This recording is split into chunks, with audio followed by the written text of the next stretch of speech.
Back my YouTube channel biology science. आज हम आप लोगों को टेरिडोफाइटा के बारे में बताएंगे। तो पूरी जानकारी के लिए मेरा पूरा वीडियो अंत तक ध्यान से देखिए और यदि अभी तक हमारे चैनल को सब्सक्राइब ना किया हो तो सब्सक्राइब जरूर कर लीजिए। चलिए शुरू करते हैं। पहले टेरिडोफाइटा शब्द का अर्थ जान लेते हैं। टेरिडोफाइट शब्द की उत्पत्ति ग्रीक भाषा के शब्द टेरान अर्थात फीदर या पंखनुमा तथा फाइटान अर्थात पादप या प्लांट से हुई है, जिसका अर्थ हुआ पंखनुमा पत्तियों युक्त पादप। यह पादपों का एक विशाल समूह होता है, अर्थात जो टेरिडोफाइटा होते हैं ये जो पादप होते हैं इनका एक विशाल समूह होता है जिसमें संवहन तंत्र या वैस्कुलर सिस्टम पाया जाता है। अर्थात इसमें क्या होता है, संवहन तंत्र पाया जाता है या जाइलम और फ्लोएम पाए जाते हैं। अतः इनको वैस्कुलर क्रिप्टोगैम्स भी कहा जाता है, इसीलिए इनको वैस्कुलर क्रिप्टोगैम्स भी कहते हैं। यह जीवित स्थलीय जो यदि किया हो तो सब्सक्राइब जरूर कर लीजिए। चलिए शुरू करते हैं। पहले टेरिडोफाइटा शब्द का अर्थ जान लेते हैं। टेरिडोफाइट शब्द की उत्पत्ति ग्रीक भाषा के शब्द टेरान अर्थात फीदर या पंखनुमा तथा फाइटान अर्थात पादप या प्लांट से हुई है, जिसका अर्थ हुआ पंखनुमा पत्तियों युक्त पादप।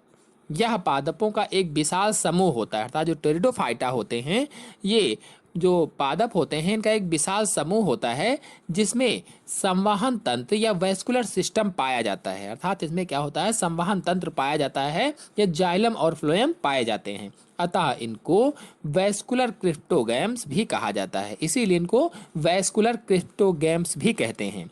यह जीवित स्थलीय पादपों का सबसे प्राचीन समूह होता है, यानी जो जीवित स्थलीय पादप हैं सबसे प्राचीन समूह है, सबसे पुराना समूह होता है।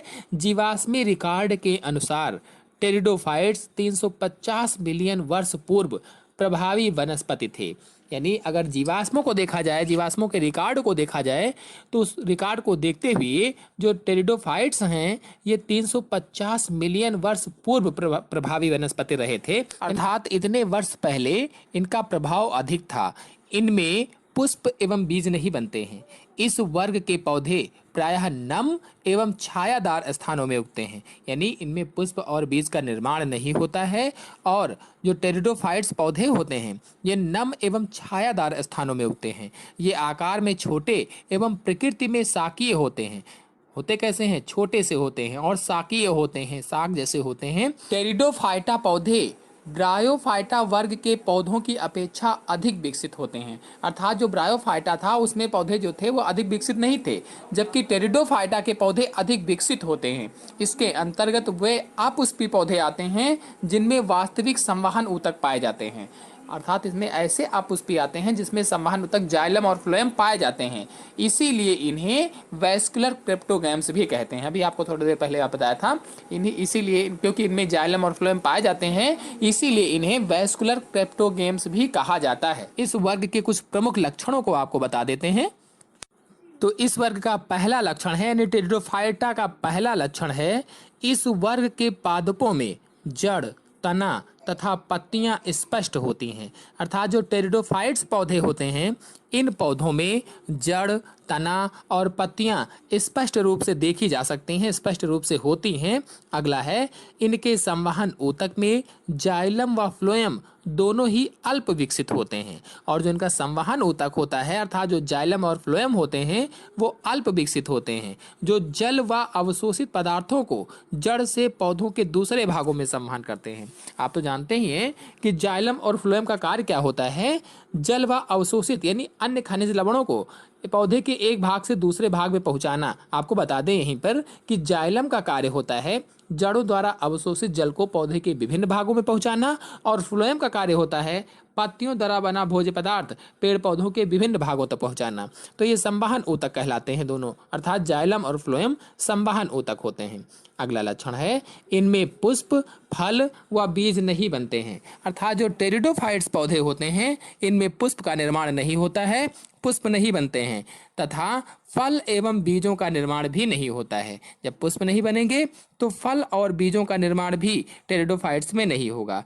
अगला है, जीवन चक्र को पूरा करने के लिए एवं निषेचन क्रिया के लिए जल की आवश्यकता होती है और जीवन चक्र को पूरा करने के लिए या निषेचन के लिए इन्हें जल की आवश्यकता होती है।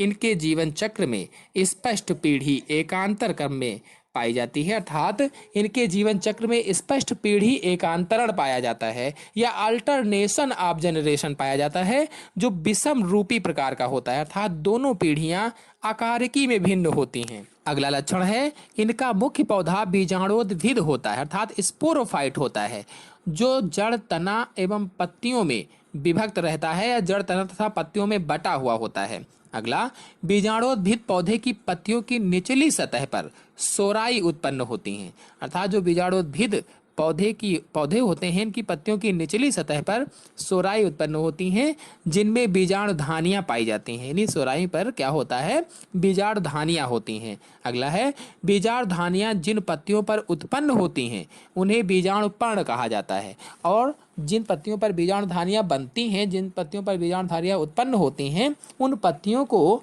बीजाणुपर्ण कहा जाता है या स्पोरोफिल कहा जाता है। तो इस प्रकार से ये टेरिडोफाइटा के कुछ प्रमुख लक्षण हो जाएंगे। चलिए प्लांट बॉडी के बारे में बता देते हैं, अर्थात पादप काय के बारे में बता देते हैं। मुख्य पादप बीजाणुभिद व स्पोरोफाइट अथवा स्वपोषी होता है। भ्रूणीय विकास के समय प्रथम पर्ण के बनने तक यह युग्मोद्भिद पर निर्भर होता है, अर्थात जब भ्रूणीय विकास होना होता है उसमें जब प्रथम पर्ण बनता है तब तक युग्मोद्भिद पर निर्भर रहता है। यह वास्तविक जड़, तना एवं पत्तियों में बटा होता है। प्राथमिक जड़ें कम समय तक जीवित रहती हैं। इसमें जो प्राथमिक जड़ें निकलती हैं वो थोड़े ही समय तक जीवित रहती हैं और बाद में प्राथमिक जड़ों के स्थान पर अपस्थानिक जड़ें निकल आती हैं या एडवेंटिटस रूट निकल आती हैं, विकसित हो जाती हैं। तना भूमिगत राइजोम व वायवीय दोनों प्रकार का हो सकता है। और तना कैसा होगा, या तो भूमिगत राइजोम हो सकता है या वायवीय हो सकता है। तने में पर्व संधि एवं पर्व अर्थात नोड और इंटर नोड पाए जाते हैं।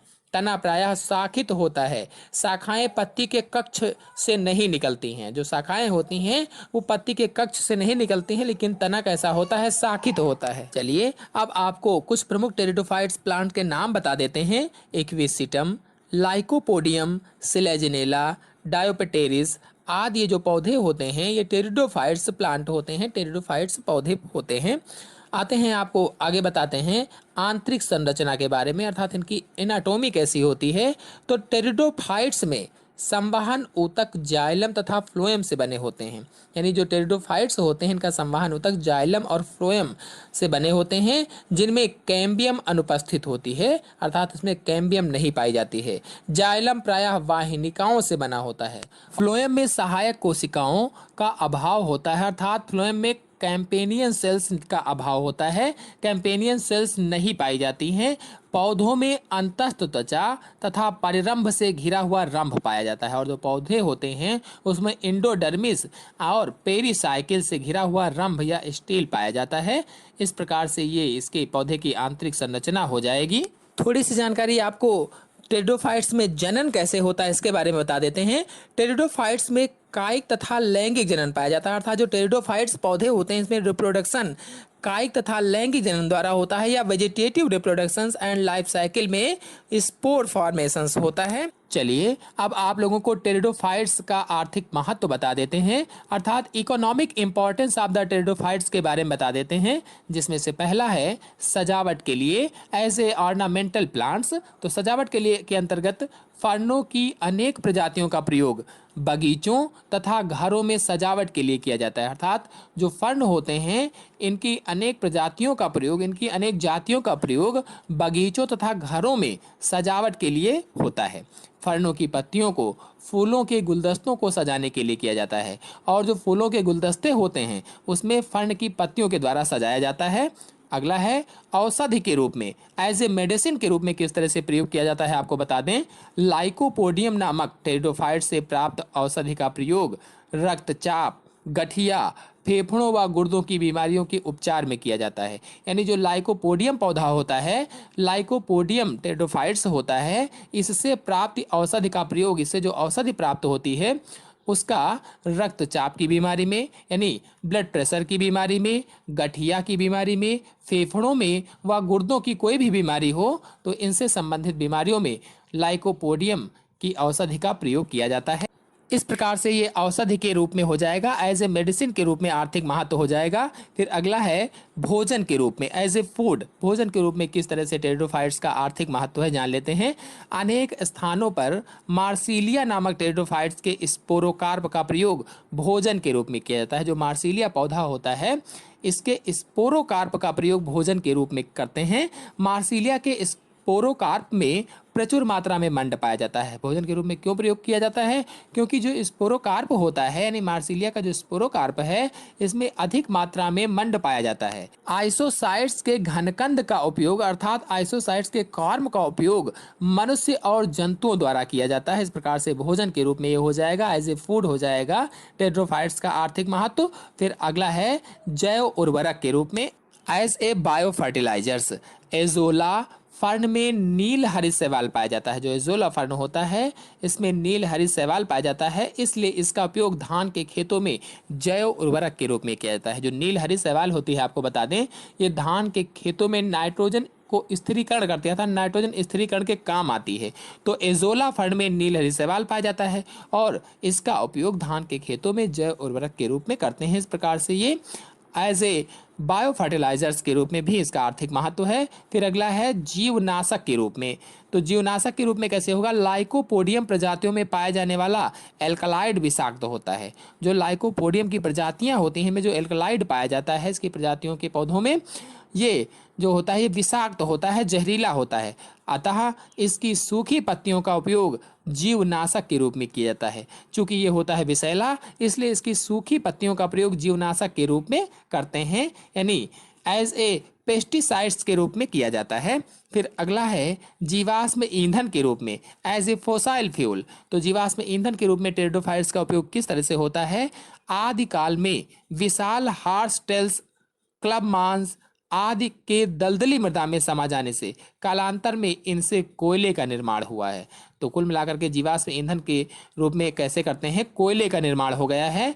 बताया कि आदिकाल में विशाल हार्सटेल्स जो होते थे, क्लब मांस होते थे, आदि के दलदली मृदा में समा जाने से अर्थात दलदल में घुस जाने से, अंदर चले जाने से जो धीरे धीरे करके क्या हुआ? कोयले का निर्माण हो गया। तो इस प्रकार से आज मैंने टेरिडोफाइटा के बारे में आप